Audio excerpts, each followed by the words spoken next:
राजनीति विज्ञान के पिता कहे जाने वाले अरिस्टोटल यानी सब कुछ राजनीतिक है, झूठ बोल रहा है, पावर बनकर बहुत तेजी से आगे बढ़ रहा था।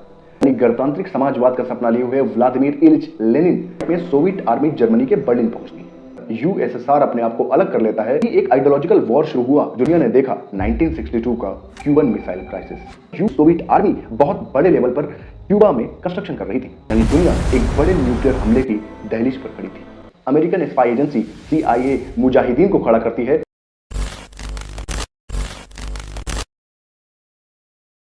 नाइनटीन 1992 में यूएसएसआर के कोलैप्स के बाद ऐसा क्या हो गया कि फ्रांसिस फ्यूकुयामा ने लिख दिया कि इतिहास मर चुका है। क्या सच में विचारधारा खत्म हो चुकी है? ईयर 1992 में यूएसएसआर के कोलैप्स के बाद केवल एक ही सुपर पावर बचा था, वो था अमेरिका, यानी डेमोक्रेटिक लिबरलिज्म या फिर कैपिटलिज्म की जीत हुई। लेकिन कहानी यहां से नया मोड़ लेती।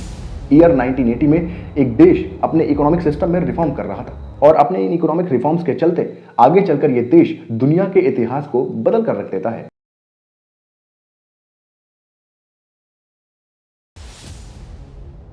और दुनिया की दूसरी सबसे बड़ी अर्थव्यवस्था बनकर खड़ा है, जिसे आप पीपल्स रिपब्लिक ऑफ चाइना कहते हैं, जो अमेरिका की न्यूमरो यूनो यानी नंबर 1 की पोजीशन के लिए सबसे बड़ा खतरा बनता चला जा रहा है। तो जब फ्रांसिस फ्यूकुयामा ने कहा कि विचारधारा खत्म हो चुकी है, तो चाइना जैसे देश जो हार्डकोर कम्युनिस्ट नेशंस हैं, वो कैसे फ्रांसिस फ्यूकुयामा की उस फिलॉसफी को चैलेंज करते हैं। और बीते दिनों संघाई कोऑपरेशन ऑर्गेनाइजेशन यानी इसको की मीटिंग में चाइना ने ये साबित भी कर दिया अपनी विक्ट्री परेड के दौरान। Chinese nation is a great nation that does not fear violence and that stands independent and strong.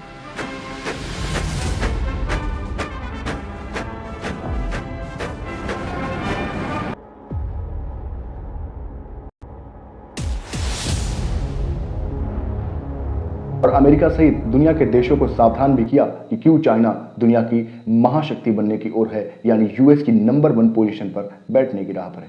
America के राष्ट्रपति डोनाल्ड ट्रंप के टैरिफ और भारत पाकिस्तान के सीज फायर पर लगातार आए हुए भारत के खिलाफ बयानों से भारत अमेरिका से दूर जाता जा रहा है। और इंडिया, चाइना, रशिया का एक होने का मतलब है ब्रिक्स का प्रमोशन होना, यानी Brazil, Russia, India, China, south Africa जैसे देशों का प्रमोशन होना। अगर ब्रिक्स अपनी एक अलग करेंसी लॉन्च करता है तो यूएसए की इकोनॉमी को सबसे बड़ा खतरा है। अगर ब्रिक्स अपनी एक अलग करेंसी लॉन्च करता है तो यूएस की डॉलर सुप्रीमेसी शायद खत्म हो जाएगी। और दुनिया के बड़े इकोनॉमिस्ट का भी मानना है कि 2045 तक यूएस डॉलर सुप्रीमेसी खत्म होकर रहेगी। Geopolitics will take a back seat, यानी इकोनॉमी पॉलिटिक्स को क्वालिफाई कर जाएगी। कई सारे पॉलिटिकल साइंटिस्ट और इकोनॉमिस्ट का मानना है कि आने वाले 2 दशकों के अंदर यूएस की नंबर 1 की कुर्सी चली जाएगी। तो प्रश्न ये उठता है कि नंबर 1 की कुर्सी पर बैठे कौन? रेस में 2 देश हैं, एक तरफ है भारत और दूसरा है चाइना। एक तरफ है दुनिया की दूसरी सबसे बड़ी अर्थव्यवस्था और दूसरी तरफ है दुनिया की सबसे तेजी से बढ़ती हुई अर्थव्यवस्था और चौथे नंबर की अर्थव्यवस्था भारत, जो अपने डेमोक्रेसी होने का सबूत बार बार देता रहा है। यानी भारत की कुर्सी का अपना एक अलग दावा है और चाइना मजबूती के साथ नंबर 1 की कुर्सी पर अपनी धौंस जमाना चाहता है।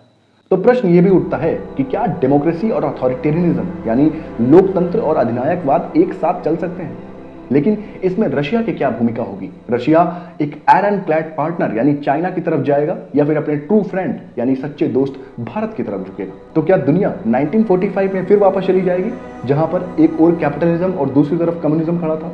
लेकिन इस बार कहानी थोड़ी अलग है। भारत हो या चाइना, दोनों मिक्स्ड इकोनॉमीज हैं, यानी दोनों में सोशलिस्ट स्ट्रक्चर डोमिनेट करता है। भविष्य में लड़ाई बैटलफील्ड पर कम, इंफॉर्मेशन यानी नैरेटिव वॉर ज्यादा लड़ा जाएगा। इसका उदाहरण ऑपरेशन सिंदूर से लगा सकते हैं। जब पहलगाम हमला हुआ, उसके बाद जब भारत ने ऑपरेशन सिंदूर लॉन्च किया, तो उस दौरान पाकिस्तान ने प्रोपोगेट करना शुरू किया कि कैसे उसने भारत के राफेल गिराए, यानी दुनिया में यह बताने में कामयाब रहा कि भारत को कैसे पाकिस्तान ने नुकसान पहुंचाया और ये वॉर उसने जीता। और यह बताना शुरू किया कि कैसे उसने भारत का उधमपुर एयरबेस और S-400 को खत्म कर दिया, तबाह कर दिया। मैं तफसील में नहीं जानना चाहता। ये 5 जहाज जो ऊंधे मुंह गिराए हमारे शाहीनों ने। फेक नैरेटिव को काउंटर करने के लिए भारत के प्रधानमंत्री को उधमपुर एयरबेस जाना पड़ा और S-400 सहित उधमपुर एयरबेस की फोटो दिखानी पड़ी।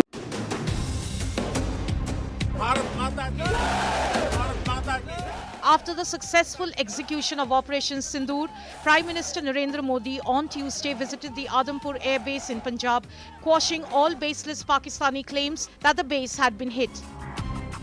While lauding the bravery of Indian forces, Prime Minister Modi showcased the S-400 missile system falsely claimed by Pakistan to have been destroyed.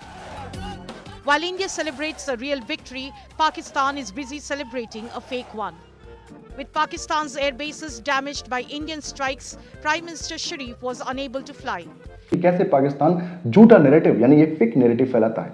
तो आने वाले समय में इंफॉर्मेशन यानी साइबर वॉरफेयर या फिर कहें नैरेटिव वॉर जो जीतेगा वही दुनिया पर राज करेगा, यानी इंफॉर्मेशन ही नई आइडियोलॉजी होगी। तो प्रश्न कई सारे हैं लेकिन जवाब सिर्फ एक कि एवरीथिंग इज इन द वॉर्म ऑफ फ्यूचर। इंतजार कीजिए, सब कुछ भविष्य के गर्भ में है।